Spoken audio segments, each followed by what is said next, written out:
Hello and welcome. I'm Samantha Mackay, lead trainer at Truity, and today I'm chatting with Lynn Roulo. She's an Enneagram coach and trainer and yoga teacher, and she's the author of 2 books, one of which we're talking about today. It's called The 9 Keys: How to Unlock Your Relationships with Kundalini Yoga and the Enneagram. Thanks, Lynn. I'm so excited to talk to you today. Thanks for having me. And relationships play such a huge role in our lives because it's not just I know this focuses on intimate relationships, but that's not just the only relationships we have in our life. Relationships are our lives. I mean, at the end of the day, countries go to war or not over relationships. You have your job or not based on relationships. I mean, really, relationships are running the show, if you were to ask me. And I think that that's where there's such an opportunity to use the Enneagram as a tool to make the world a better place. Because if we could start getting the relationship piece more right, I think a lot of things would start to shift in a more positive direction. And the tragedy is most of the time, these are very genuine misunderstandings. People just misunderstand what someone else's behavior means because they're seeing it through their own lens of perception and applying if I did that, that's what it would mean. Or they're having their own insecurities and imagining, but it's wrong. And I think that, again, this is a place where I talk about Enneagram as the Rosetta Stone of human behavior. It gives us a context to suddenly start to understand, like, why did that person do that crazy thing they just did? Well, to them, it wasn't crazy. To them, it was probably the best course of action. So we've got to figure out what was going on in their head. And this gives you a framework for that. So, yeah. I've definitely found that when you know someone's type, you can have so much more compassion because if you're talking to a 1 that there's a horrendously tough inner critic in there, or if you're talking to a 3, there is this real desire to shift into something that's successful. And knowing that really deeper motivation really helps be curious about that misunderstanding. Yeah, I mean, people find relationships challenging because they don't really know who they're in a relationship with. I mean, at a very basic level, they don't understand what the motivation is. They don't understand what the behavior is. So there are these giant misunderstandings going on. Often you can kind of get away with it for a while, but usually eventually there's some event that makes it clear that, wow, like that person who I married isn't the person who I thought they were. Well, the truth is they never were. You just were misunderstanding the whole time. And so this, again, I think gives a way so that you can very quickly start to understand, this is what's really motivating you. Okay, then you can work again from a place of just a greater understanding right from the beginning. So I think it can help to reframe a lot of the misunderstandings, and it can help to avoid some of those massive blow-ups if you're really using it, because you'll have an understanding of this is how the person's interpreting the world. This is what's important to them. So, yeah. That's a really powerful statement. I just want to call it out. You just don't know who you're in a relationship with. There is that, because you obviously see what's at a surface level or a conscious level, but at a deeper level, you may not necessarily understand those core motivations, because even if we don't have language for our own core motivations, it's very difficult to understand someone else's.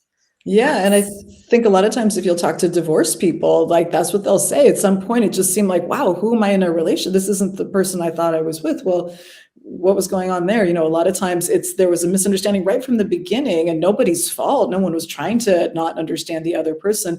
You just had no basis to we all assume everyone's having roughly our experience. And then sometimes they behave kind of differently, but that's not true. They're not having our experience. They're having a very different experience. And this gives context for that. So one thing I haven't asked is, what's the connection to Kundalini yoga? That seems unexpected to me. Tell me more. Yeah, and that really is my work. I'll start sort of anecdotally. How did this happen? I knew the Enneagram. I was studying the Enneagram. I'm a 7. I knew my habit of attention, and I had the theory of how to relax it. I was trying for years, and I was making really, really slow progress. I was just too anxious. Through a completely different set of life circumstances, I came to Kundalini yoga, which it's called the yoga of awareness. It's a lot of breath work. And after about 6 months of a regular practice of that, suddenly a lot of those changes that I had been trying to make for years just started happening without so much effort. And I have now become convinced that it's actually this combination of the 2 systems that is the powerhouse. And I talk about it, it's like you're lost in the woods and you're trying to find your way out. The Enneagram gives you this amazing map. It's very detailed. It tells you exactly where you are, exactly where you need to go, but it does not give you any of the supplies to make the journey.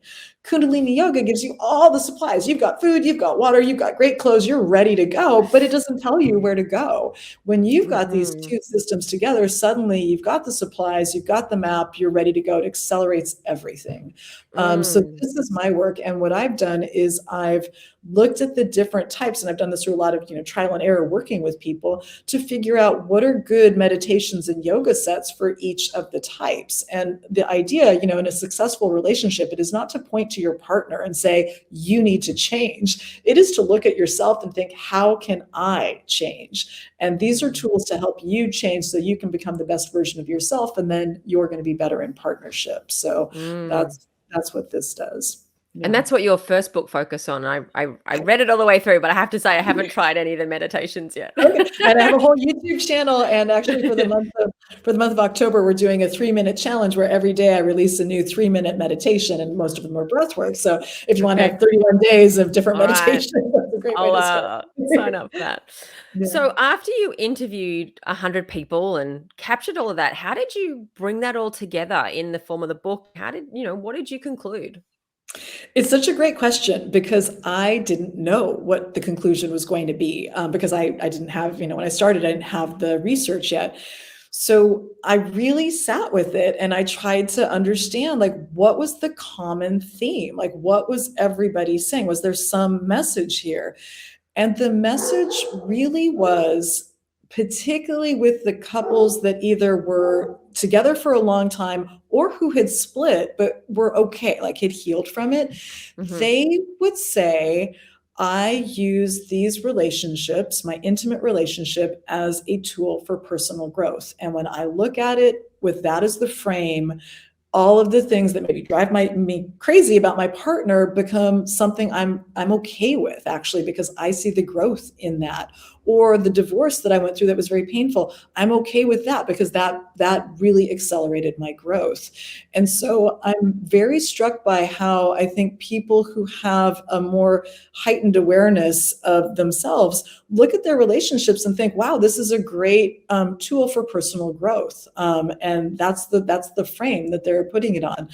So there is no right, there is no wrong, there is no bad, there is no failed story. It's just ways to grow, And that was the conclusion, basically. And it was both. It was couples that were happily together and couples that had split. So it wasn't, they were both saying that, actually. Yeah, I like that there's no failed relationships. I think that's one of the paradigms we have in society about relationships ending has to be a failure, and it's not necessarily true.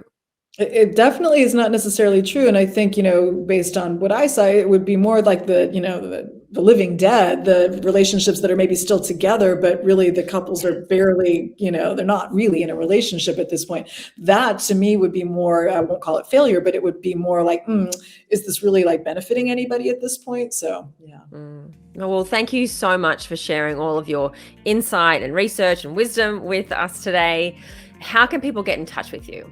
And find your books. Yeah, so I have a website. It's lynnroulo.com, and everything is there. So you can download the books from the website. My books are both on Amazon, so you can purchase them there. And then I have a YouTube channel, so you can try out the Kundalini yoga, Kriyas, sets, and meditations. Fantastic. Awesome. Thank you so much. It's been great. Thank you. Appreciate it.